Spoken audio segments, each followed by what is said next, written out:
अस्सलाम वालेकुम स्टूडेंट्स, आज है हमारा लेक्चर नंबर 14 और जैसे कि आप स्टूडेंट्स को पता है कि लेक्चर नंबर 13 में मैंने आपको ऑर्गेनाइजेशनल स्ट्रक्चर का एक कंप्लीट इंट्रोडक्शन दिया था। उसके बारे में आपको मैंने कंप्लीट कॉन्सेप्ट्स दिए थे कि ऑर्गेनाइजेशनल स्ट्रक्चर होता क्या है, उसकी नेचर क्या होनी चाहिए, उसको बनाने के पीछे पर्पस क्या होना चाहिए।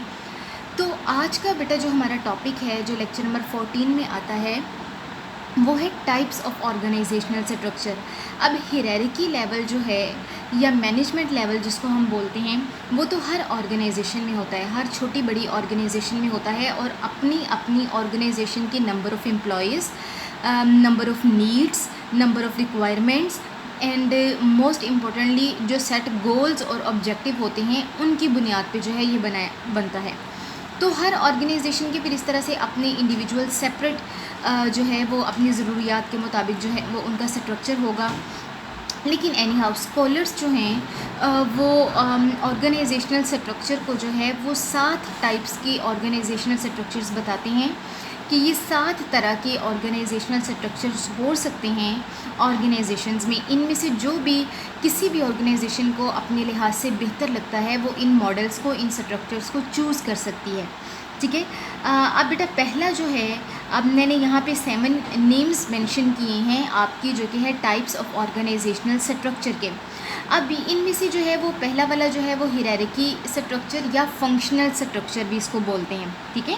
हियरार्की का वर्ड मैंने आपको पहले इसका कॉन्सेप्ट दिया है कि एक ब्रांच लाइक जो एक रिलेशनशिप होता है, एक कोऑर्डिनेशन होती है ब्रांच की तरह की, उसको जो है वो हम हियरार्की लेवल बोलते हैं। ठीक है। क्योंकि hierarchy most of the time organizations में ऐसा ही होता है कि हर जो एक्सक्यूज़ मी बेटा, 1 सेकेंड, मैं आ ही रही हूँ।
अच्छा बेटा, बड़ी माजरत, लेकिन वो कुछ घरों की ज़िम्मेदारियाँ भी होती हैं, वो भी साथ साथ निभानी होती हैं। लेकिन एनी हाउ, तो मैं आपको हियरार्की का कॉन्सेप्ट रिपीट कर रही थी कि ये बिल्कुल उसी तरह से होता है जैसे कि एक ब्रांच लाइक कोऑर्डिनेशन होती है एक ही ट्री की डिफरेंट ब्रांचेस के अंदर, और अपनी ब्रांचेस के ज़रिए से ही एक जो पूरा दरख्त है वो अपनी रूट्स के साथ जुड़ा हुआ होता है, अपने स्टेम के साथ जुड़ा हुआ होता है। इसी तरह से जो सीईओ है या जो ओनर्स हैं ऑर्गेनाइजेशन के, वो हियरार्की जो मैनेजमेंट लेवल्स होते हैं, यानी कि जो वो अपने नीचे directors, CEOs, managers, functional managers, operational managers, ये सब जो हायरार्की लेवल होते हैं, इनके ज़रिए से ही एक ऑनर जो है वो अपनी पूरी ब्रांच से, पूरी ट्री से, अपने पूरे के पूरे बिज़नेस से जो है वो लिंक अप होता है। अब इसकी मैं एग्जांपल आपको बिल्कुल उसी तरह से दूंगी कि जैसे आप किसी भी एक बैंक की एग्जांपल ले लें, आप पंजाब बैंक की एग्जांपल ले लें। पंजाब बैंक का ओनर जो है वो कोई और है, ठीक है, लेकिन उसकी कितनी ब्रांचेज़ हैं, लाहौर में भी, इवन शाहकोट में, मतलब पूरे थ्रू आउट द कंट्री जो है वो उसकी ब्रांचेज़ हैं। अब उन ब्रांचेस को सिर्फ एक ओनर, एक मैनेजर, एक सीईओ तो हैंडल नहीं कर रहा ना, तो उन्होंने अपने इस इतने बड़े बिज़नेस को चलाने के लिए, इसको कंट्रोल करने के लिए, इसको हैंडल करने के लिए हायरार्की फंक्शनल जो एक स्ट्रक्चर है उसको अडॉप्ट किया है उन्होंने अपने नीचे से नीचे, यानी कि हर लेवल पे जो है उन्होंने जहाँ पे ज़रूरत पड़ी उन्होंने सेंट्रलाइज़ किया अपने कामों को, जहाँ पे ज़रूरत पड़ी उन्होंने डिसेंट्रलाइज़ किया अपनी चीज़ों को, अपने ऑपरेशंस को, अपनी बिज़नेस की रिस्पॉन्सिबिलिटीज़ को, लेकिन हर ब्रांच के ऊपर एक हेड मुकर्रर किया और हर हेड के ऊपर जो है वो एक एरिया हेड मुकर्रर किया, एरिया हेड से ऊपर ऊपर, मतलब फिर इस तरह से। तो इन सारे लिंक्स के ज़रिए से ही एक जो ओनर होता है वो अपने पूरे के पूरे बिज़नेस के साथ जो है वो लिंकअप होता है। तो बेसिकली ये जो हायरार्की लेवल्स का मकसद है ना पीछे, ये जो टाइप्स ऑफ ऑर्गेनाइजेशनल स्ट्रक्चर्स हैं वो बेसिकली यही हैं, ठीक है। और हर टाइप जैसे जैसे आप आगे मैं आपको डिटेल बताती जाऊँगी, तो जैसे जैसे हम डिटेल में जाते जाएंगे आपको पता चलता जाएगा कि किस तरह से ऑर्गेनाइजेशंस अपनी ज़रूरत के लिहाज से, अपने रिक्वायरमेंट के लिहाज से जो है वो एक बेहतर और अप्रोप्रिएट हायरार्की यानी कि ऑर्गेनाइजेशनल स्ट्रक्चर जो है वो उसको चूज़ करती हैं। सो बेटा यहाँ पर हमारे पास टोटल जो हैं, इसके अलावा भी बहुत सारे हायरार्की लेवल्स हैं, लेकिन जो एक स्टैंडर्ड कंसीडर किए जाते हैं, जो टॉप ऑफ द लिस्ट आते हैं, वो हमारे पास ये 7 जो है वो ऑर्गेनाइजेशनल स्ट्रक्चर्स हैं, जिनमें से पहले वाला जो है वो है हायरार्की स्ट्रक्चर या फिर फंक्शनल स्ट्रक्चर भी इसमें आ जाता है। दूसरा है मैट्रिक्स स्ट्रक्चर, तीसरा है horizontal structure, fourth one is about the network structure, then the divisional structure, then the line organisational structure, then the team based organisational structure, ठीक है। सो बेटा these are the total 7 1 2 3 yes these are the total 7 structures, जिनको अब हम one by one जो है वो इनकी डिटेल्स को हम देख लेते हैं, ठीक है। एंड आई होप सो कि आप स्टूडेंट्स को ये टॉपिक बहुत अच्छे से समझ आएगा। अगर नहीं भी समझ आया तो you can ask me, right, you curious on the WhatsApp. अच्छा बेटा, अब हम सबसे पहले जो है वो एक सिंपलेस्ट जो मैंने सबसे निचला जो स्ट्रक्चर है उससे मैंने चूज़ किया है, ताकि आपको समझना इजी हो जाए, आपको पता चले कि कैसे सिंपल से हम जो है वो कॉम्प्लेक्स चीज़ों की तरफ जाते हैं, कैसे स्मॉल ऑर्गेनाइजेशंस से हम बड़ी ऑर्गेनाइजेशंस की तरफ जाएंगे, क्योंकि जितनी स्मॉल ऑर्गेनाइजेशन होगी उतना इजी और सिंपल स्ट्रक्चर जो है वो अडॉप्ट करेगी, और जितनी कॉम्प्लेक्स ऑर्गेनाइजेशन होगी, जितनी बड़ी ऑर्गेनाइजेशन होगी, उतना ही वो जो है वो कॉम्प्लेक्स और बड़ा जो है वो ऑर्गेनाइजेशन स्ट्रक्चर जो है वो उसको चूज़ करेगी, ठीक है। सो लेट्स स्टार्ट बेटा, हम आते हैं हमारे टीम बेस्ड ऑर्गेनाइजेशनल स्ट्रक्चर के ऊपर। अब टीम बेस्ड ऑर्गेनाइजेशन स्ट्रक्चर क्या है, इसका जो नेम है वही आलमोस्ट 30 से 40% तक जो है वो इसकी आप कह लें कि इसके कॉन्सेप्ट को जो है वो क्लियर कर देता है, ठीक है। टीम, हम टीम्स बनाते हैं, आप स्टूडेंट्स की जब असाइनमेंट्स होती हैं, जब प्रेजेंटेशंस होनी होती हैं, जब आपको कोई प्रोजेक्ट्स दिए जाते हैं करने के लिए, तो आपके ग्रुप्स बना दिए जाते हैं। ग्रुप्स का मतलब क्या है कि आपकी टीम्स बना दी जाती हैं, और हर ग्रुप जो है उसका ऑब्जेक्टिव पूरी क्लास का एक ही होता है कि हमने प्रोजेक्ट कंडक्ट करना है। लेकिन एनी हाउ ग्रुप्स में डिवाइड करने का मकसद ये होता है कि हर स्टूडेंट जो है वो अपने एक तो उसके राइट के मुताबिक काम मिले करने के लिए, और दूसरा जो है वो उसको अपनी रिस्पॉन्सिबिलिटीज़ का पता चले, और हर स्टूडेंट जो है वो अपनी रिस्पॉन्सिबिलिटीज़ के मुताबिक काम करे।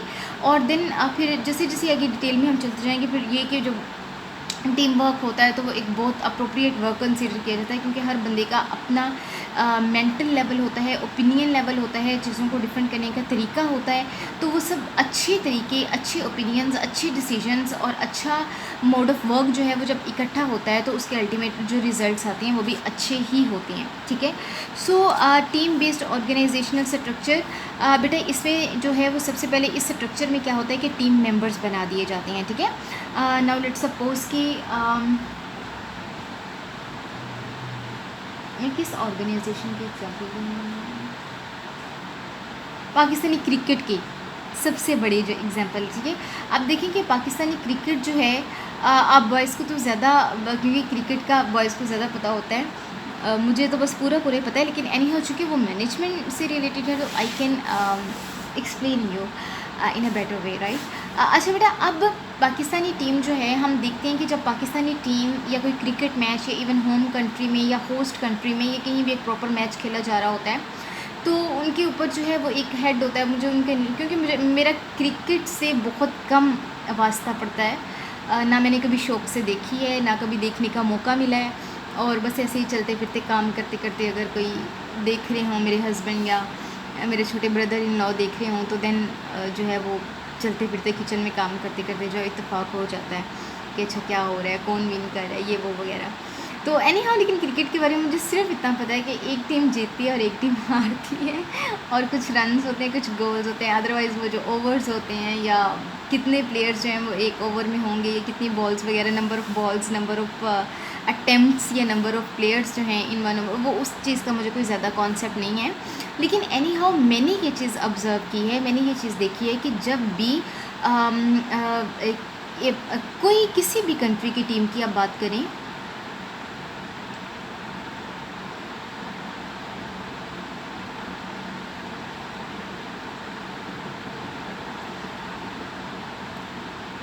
तो उस टीम में क्या होता है कि उनके ऊपर हमेशा कोई हेड होता है, ठीक है। लाइक जैसे शाहिद अफरीदी था, आज जो है वो आजकल की टीम में सरफराज हैं शायद। तो ये जो है ये एक हेड होते हैं जो कि अपनी टीम को अपने इंटेलेक्चुअल, अपने एक्सपीरियंस के साथ जो है वो लीड कर रहे होते हैं, ठीक है। और फिर इन हेड्स के ऊपर भी हेड होते हैं जो इनको डिसीजन मेकिंग में, इनको अप्रूवल में जो है वो सब चीज़ों में हेल्प आउट करते हैं। फिर इसके अलावा कुछ टीम मेंबर्स ऐसे भी होते हैं जो प्ले तो नहीं करते, लेकिन एनी हाउ अगर वो ना हों तो वो टीम मुकम्मल नहीं होती, ठीक। उसी तरह से जैसे कि पीछे वो कर रहे होते हैं ना, वो जो बोलना होता है पीछे, क्या बोलते हैं उसको, कंपेयरिंग तो नहीं कह सकते, लेकिन एनी हाउ वो जो साथ साथ बता रहे होते हैं कि इतने रन होते हुए, इतने ओवर्स हुए, ये वो सारी चीज़ें अब हैं, वो भी टीम मेंबर्स ही। लेकिन वो टीम मेंबर्स जो हैं वो एक्टिव टीम मेंबर्स नहीं हैं, इनके उन्होंने प्ले नहीं करना, उन्होंने मतलब मैदान में नहीं आना, बट विदाउट देम जो है वो आपकी फिर वो कंप्लीट भी नहीं होती। सो बेटा इसमें क्या होता है, टीम मेंबर्स बना दिए जाते हैं, कॉमन गोल्स सेट कर दिए जाते हैं। अब पाकिस्तानी टीम में चाहे अब 11 लोग होते हैं, तो चाहे 21 हो जाएं, चाहे 31 हो जाएं, चाहे 41 हो जाएं, चाहे 100 हो जाएं, लेकिन इन सब का मकसद क्या होगा कि हमने विन करना है, ठीक है। और इनके पीछे फिर इनको क्या दे दिया जाता है, एक कॉमन गोल दे दिया जाता है अचीव करने के लिए, ठीक। उसी तरह से जैसे कि आपकी किसी भी प्रोजेक्ट के लिए अगर आपकी क्लास में असाइनमेंट्स या ग्रुपिंग की जाती है, तो उसका मकसद क्या होगा कि आपने किसी एक कॉमन गोल के पीछे जो है वो आपकी पूरी की पूरी टीम मेंबर्स जो हैं वो काम करेंगे।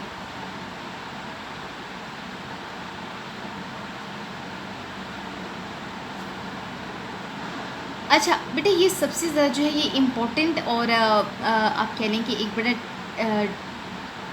टैकल करने वाला जो है ना ये एक पॉइंट है, वो ये कि हम बात टीम वर्क की कर रहे हैं, लेकिन टास्क इंडिविजुअल्स होते हैं, ठीक है। ये एक ऑपोजिट जो है, और यही रियलिटी जो है टीम वर्क की, ये टीम के बारे में ये जो रियलिटी है, जो इसकी कैरेक्टरिस्टिक है, इसी वजह से ये ज़्यादा एक्सेप्टेबल है, ठीक है। क्योंकि एक यूनिटी की यूनिटी रहती है, और दूसरा ये कि हर बंदे को इंडिविजुअली अपने राइट और अपने रिस्पॉन्सिबिलिटीज़ के मुताबिक काम करने का मौका मिलता है, ठीक है। और टास्क जो होते हैं लेकिन वो इंडिविजुअल होते हैं, ठीक। उसी तरह से जिस तरह से आप स्टूडेंट्स जो हैं, अगर उनके 5 स्टूडेंट्स का कोई ग्रुप बना दिया जाता है किसी एक का प्रोजेक्ट के लिए, और उन 5 स्टूडेंट्स में से एक को जो है वो हेड मुकर्रर कर दिया जाता है बाकी 4 लोगों का, तो वो हेड क्या करता है, वो अपने प्रोजेक्ट को पहले एनालाइज़ करता है कि यार ये मेरा प्रोजेक्ट है, इतना हमने काम करना है। तो जब वो इन सारी चीज़ों को एनालाइज़ कर लेता है, तो वो अपने हर ग्रुप मेंबर को उसकी कैपेसिटी और उसकी एबिलिटी के लिहाज से, जो उसको लगता है कि जो बंदा ज़्यादा बेहतर काम कर सकता है, वो उस लिहाज से उसको वो काम की रिस्पॉन्सिबिलिटीज़ जो है वो दे देता है। तो इसी तरह से बेटा ऑर्गेनाइजेशन में होता है, देन डिसीजन मेकिंग होती है,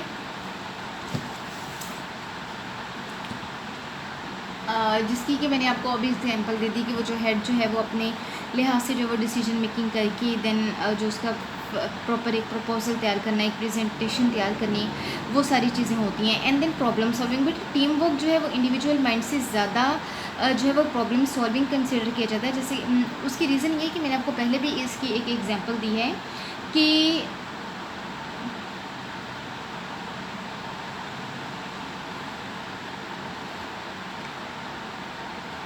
मेरे टीचर होते थे और वो हमेशा जब हमें उन्होंने पढ़ाया तो वो 73 इयर्स के थे। आई डोंट नो कि मैंने पहले आपकी क्लास में बताया है उनको, उनके बारे में कुछ ज़िक्र किया या नहीं, बट जब हमें उन्होंने पढ़ाया तो वो 73 इयर्स के थे। बहुत ज़ईफ़ थे और बरसगीर के दौर के थे। बताते थे हमें कि किस तरह से पाकिस्तान बना। ओके बेटा, 1 मिनट में आ रही हूँ।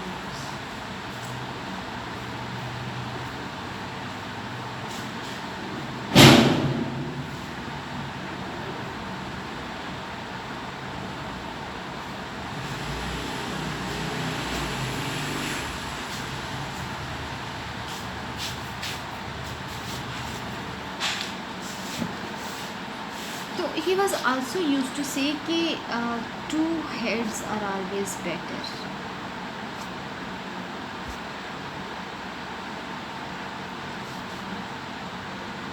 ठीक है, तो यानी दो माइंड जब एक किसी भी एक चीज़ को कॉमनली सोचते हैं तो वो ज़्यादा अच्छे से उस चीज़ को डिसाइड कर सकते हैं, क्योंकि दोनों के व्यूज़ अलग होते हैं, दोनों के सोचने का तरीका अलग होता है,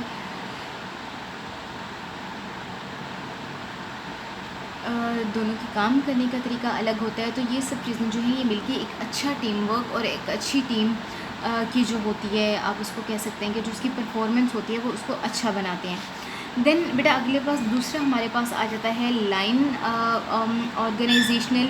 बेटा इसको लाइन ऑर्गेनाइजेशनल स्ट्रक्चर बोल लें या हॉरिजॉन्टल स्ट्रक्चर बोलें, क्योंकि ये हॉरिजॉन्टल लाइन में आता है ना, like this is the horizontal and this is the vertical. तो वर्टिकल भी एक होता है जिसमें कि जो है वो सारे टॉप से बॉटम की तरफ जो है वो सारे डिसीजन लिए जाते हैं, और एक हॉरिजॉन्टल होता है जिसमें सारे जो है वो पीर कंसीडर किए जाते हैं। बेटा पीर का मतलब होता है इक्वल लेवल पे होना। ठीक है, सब जैसे आपकी क्लास में सब स्टूडेंट्स हैं तो सब इक्वल हैं, सबको पता है कि ना कोई मेरे से बड़ा है, ना कोई मेरे से छोटा है, ना कोई ऊंचा है, ना कोई नीचा है, तो सबको जो है ये रिस्पॉन्सिबिलिटीज़ पता हैं।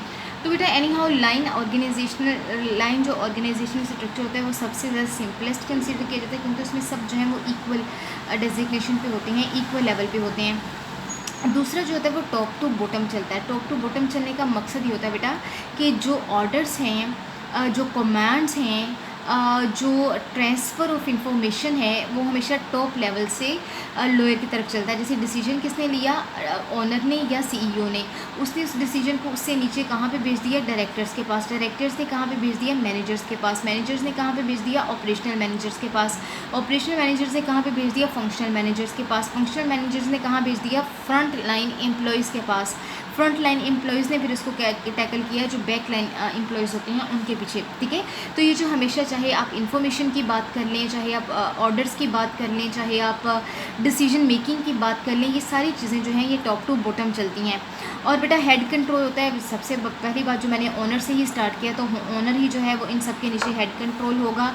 और बेटा डिपार्टमेंटलाइजेशन होती है। इसकी सबसे बड़ी बात, मैं आपको सबसे बड़ी एग्जांपल जो है वो मैं यूनिवर्सिटी से देना पसंद करूँगी कि जैसे कि एक यूनिवर्सिटी है, और एक यूनिवर्सिटी में कितनी ज़्यादा सारे डिपार्टमेंट्स होते हैं, और डिपार्टमेंट्स में भी आगे सब डिपार्टमेंट्स होते हैं। लाइक जैसे अगर मैं सिर्फ हमारी यूनिवर्सिटी की बात करूँ तो हमारा जो था वो कॉमर्स डिपार्टमेंट था। बेसिक जो था वो हमारा कॉमर्स डिपार्टमेंट था, लेकिन उस कॉमर्स डिपार्टमेंट में भी बैंकिंग एंड फाइनेंस डिपार्टमेंट, सिर्फ finance department, marketing department, mess communication department, मतलब फिर ये सारे इस आगे डिपार्टमेंट में भी फर्दर इतने डिपार्टमेंट्स हैं, और हर डिपार्टमेंट का जो है वो डीन, यानी कि अब हमारा डीन जो था वो सर असदुल्ला थे शायद, यानी कि वो एक पूरे कॉमर्स डिपार्टमेंट का वो हेड था जिसको हम डीन बोलते हैं।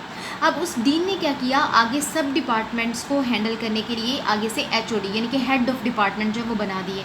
अब हमारा चूँकि वो बैंकिंग एंड फाइनेंस का सब डिपार्टमेंट था, तो हमारे जो हेड थे वो सर सफदर थे, और उनके नीचे जो है वो फिर डायरेक्टर्स, ओनर्स जो सारे मतलब चलते हैं। तो बेटा इस तरह से ये जो होती है ना डिपार्टमेंटलाइजेशन की जाती है। डिपार्टमेंटलाइजेशन का मतलब ये होता है कि अगर ऑर्गेनाइजेशन बहुत बड़ी है और वो एक सेंट्रलाइज्ड मैनर में रह के उसको कंट्रोल नहीं किया जा सकता।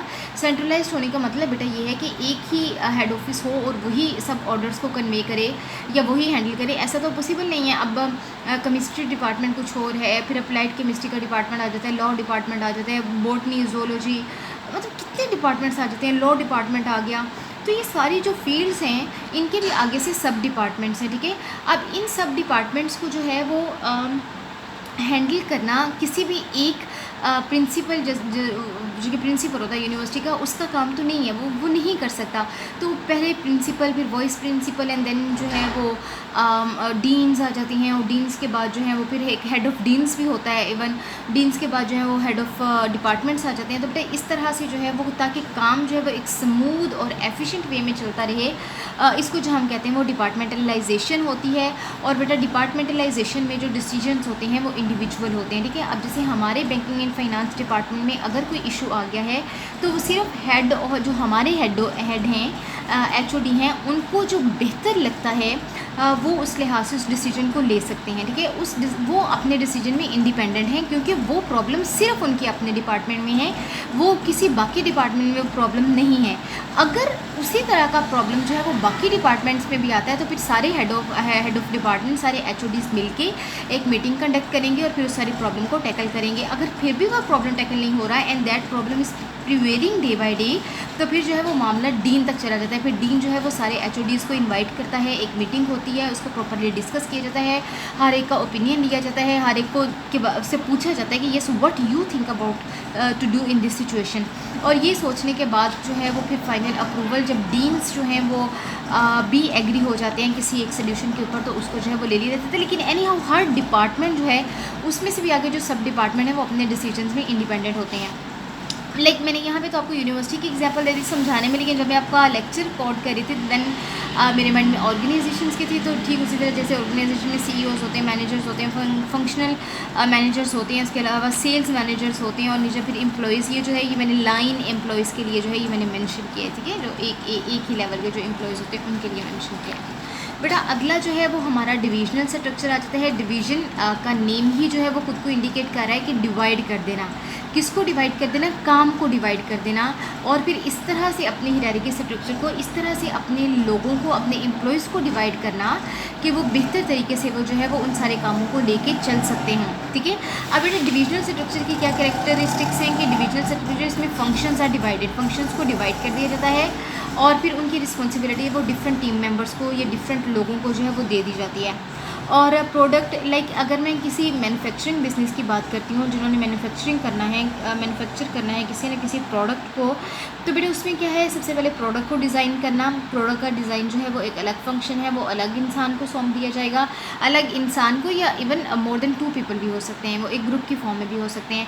फिर उसको जियोग्राफिक्स के लिहाज से उसको स्टडी करना, जियोग्राफिकली उसको देखना, ये जो है ये भी एक आप कह सकते हैं कि डिफरेंट और एक अलग फंक्शन है, उसको फिर डिफरेंट लोगों में डिवाइड कर दिया जाता है। डेमोग्राफिक्स को स्टडी करना और उस पर डिसीजंस लेना, ये अलग लोगों को में दे दिया जाता है। देन सप्लाई और डिमांड यानी कि मार्केट की फोर्सेस को देखना, ये जो अलग है। अच्छा बेटा जियोग्राफिकल में आ जाता है, ये जियो का वर्ड ज़मीन से निकला है, यानी कि एरिया से निकला है। अब जैसे हमारे यहाँ लाहौर के आप अपने अपने एरियाज़ की बात कर लें, जहाँ जहाँ पे आप रहते हैं, तो आपको अपने अपने एरिया का हिसाब जो है वो डिफरेंट लगता है बाकी सारे जो है वो एरिया से। लोगों की डिमांड्स डिफरेंट होती हैं, लोगों की डिसीजन मेकिंग डिफरेंट होते हैं, लोगों का वे ऑफ बिहेवियर डिफरेंट होता है। तो बेटा हर जो है वो जियोग्राफिकल नीड्स डिफरेंट। अब पाकिस्तान में जो इवन लाहौर में जो लोगों की डिमांड है वो इस्लामाबाद में नहीं होगी, इस्लामाबाद में जो है वो पिंडी में नहीं होगी, पिंडी में जो है वो मरी में नहीं होगी।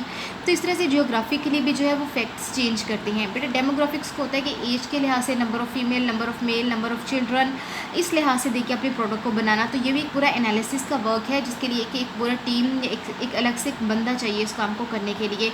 और फिर मार्केट के लिए मार्केटिंग के बंदे होते हैं, जो कि सप्लाई और डिमांड जैसी फोर्सेस को जो है वो स्टडी करते हैं। तो बेटा ये बेसिकली इस तरह से फंक्शंस को जो है वो काम एक ही है, काम प्रोडक्शन ही है, लेकिन उस प्रोडक्शन को करने के लिए जो फंक्शंस को डिवाइड कर देना, उसको जो हम कहते हैं डिविजनल स्ट्रक्चर कहते हैं। अच्छा बेटा अब डिविजनल स्ट्रक्चर जो है इसमें हर डिसिप्लिन जो होता है, चाहे प्रोडक्ट मैन्युफैक्चरिंग हो गई, जियोग्राफिक्स हो गए, डेमोग्राफिक्स हो गए, मार्केट फैक्ट्स हो गए, इसमें हर डिसिप्लिन के पास अपने अपने नेसेसरी रिसोर्सेज होते हैं, यानी कि अपने अपने हेड पे काम करने के लिए उनके पास एक पूरे रिसोर्सेज होते हैं।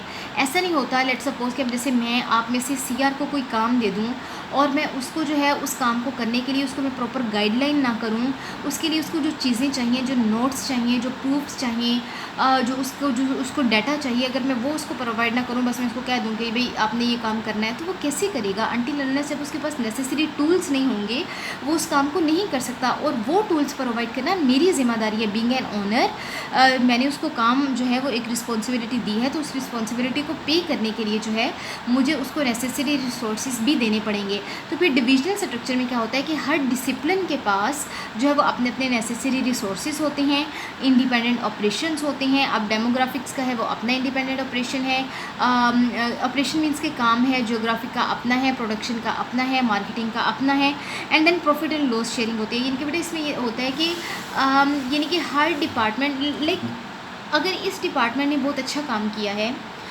इस डिसिप्लिन ने बहुत अच्छा काम किया है, इस डिसिप्लिन के काम में कोई कमी पेशी रह गई जिसकी वजह से इसको भी लॉस हुआ, इसको भी लॉस हुआ, इसको भी लॉस हुआ, तो ऐसा नहीं होगा कि ये सारे मिलके जो है इसको ब्लेम करना शुरू कर दें कि भाई ये लॉस इसका है तो यही बियर करें। नहीं, ये equal loss and profit sharing होती है। अगर मुनाफा हुआ तो वो सबके लिए इक्वल होगा, अगर लॉस हुआ है तो वो सब उसको इक्वली बियर करेंगे। यानी कि इक्वलिटी के बेस पे जो है ये पूरा स्ट्रक्चर जो है वो ये चलता है। ठीक है बेटा, आगे हमारे पास आ जाता है नेटवर्क स्ट्रक्चर। नेटवर्क स्ट्रक्चर क्या है?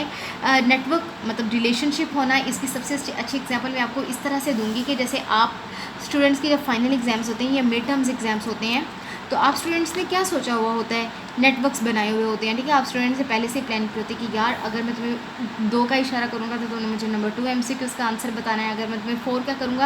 यानी कि आपने कुछ इस तरह के नोट्स जो हैं वो सेट किए होते हैं और अपने फ्रेंड्स को ऑलरेडी बताया होता है कि यार इसका मतलब ये होगा और इसका मतलब ये होगा। ठीक है, तो जब मैं तुमसे पूछूँ तो उसको समझ आना है कि मैं पूछ क्या रहा हूँ। तो बेटा ये नेटवर्किंग होती है, और इस नेटवर्किंग के लिए ज़रूरी नहीं है कि आप जो है वो आगे पीछे ही बैठें। हमारे कंप्यूटर के टीचर होते थे यूनिवर्सिटी में, सर सुल्तान उनका नेम होता था। माशाल्लाह बहुत एक्सपीरियंस्ड और उनकी नज़र बहुत तेज़ होती थी। ये तजर्बा के लिए उनका तजर्बा बहुत अच्छा था शायद। अब वो इवन जब क्लास में एंटर होते थे ना, तो वो क्लास में एंटर होते ही नेटवर्किंग समझ जाते थे। वो स्टूडेंट की सिटिंग स्टाइल से समझ जाते थे कि कौन किसका कनेक्शन किससे है, किसका कनेक्शन किससे है, कौन किसकी किस पे डिपेंड किया। जैसे फ्रेंड्स में होता है ना कि अगर कभी आगे पीछे बैठ गए तो ध्यान पीछे वाली फ्रेंड्स पे होता है, ये पीछे बैठ गए तो आगे वाली फ्रेंड्स पे होता है कि कहीं जगह सेटल हो जाए तो हम इकट्ठे ही बैठ जाएं। तो इवन दो कि उन्होंने बहुत दफ़ा क्लास में बहुत सारे स्टूडेंट्स को मेंशन भी किया कि यार तुम्हारा लिंक उसके साथ है, तुम्हारा नेटवर्क उसके साथ बन रहा है। सो बेटा this is called the network, कि हम जो है अपने काम के लिए किसी न किसी छोटे या बड़े काम के लिए हम एक दूसरे का सहारा ढूंढते हैं, हम एक दूसरे के साथ चलना चाहते हैं, और जब तक हम उसके साथ चल के वो काम नहीं करते हम खुद भी सेटिस्फाइड महसूस नहीं करते। बिल्कुल उसी तरह से जिस तरह से आपने अगर किसी MCQs का आपको आंसर पता है और आपने अपने वो किसी दोस्त से कंफर्म कर लिया, तो जब तक आप वो जो नेटवर्क आपका अपना बनाया हुआ होता है, जब तक आप सबसे कंफर्म नहीं कर लेते आपको ये यकीन नहीं आता कि यार आया मैंने जो क्वेश्चन सॉल्व किया है वो सही है या नहीं। ठीक है, तो एक जो लेवल ऑफ सेटिस्फेक्शन होता है वो भी जो है वो इन सारे नेटवर्क लिंक्स में जो है वो हिडन होता है। तो एनी हाउ इसी तरह से बेटा ये हमारा नेटवर्क स्ट्रक्चर है। नेटवर्क स्ट्रक्चर में क्या होता है कि रिलेशनशिप्स होते हैं। रिलेशनशिप्स किसके दरमियान में होते हैं? लेवल ऑफ मैनेजमेंट के। CEO का रिलेशनशिप होगा डायरेक्टर्स के साथ, डायरेक्टर का रिलेशनशिप होगा मैनेजर्स के साथ, मैनेजर्स का ऑपरेशनल मैनेजर्स के साथ, ऑपरेशनल मैनेजर्स का फ्रंट लाइन मैनेजर्स के साथ, फ्रंट लाइन मैनेजर्स का फ्रंट लाइन एम्प्लॉयज़ के साथ। तो इन रिलेशनशिप्स को कैसे हैंडल करना है, किस तरह से हैंडल करना है, इसके लिए क्या क्या स्ट्रेटजीज़ होनी चाहिए, वो जो एक स्ट्रक्चर होता है उसको हम नेटवर्क स्ट्रक्चर बोलते हैं। ठीक है, अब बेटा ये रिलेशनशिप्स होते हैं, ये रिलेशनशिप्स इंटरनल भी होती हैं और एक्सटर्नल भी होती हैं।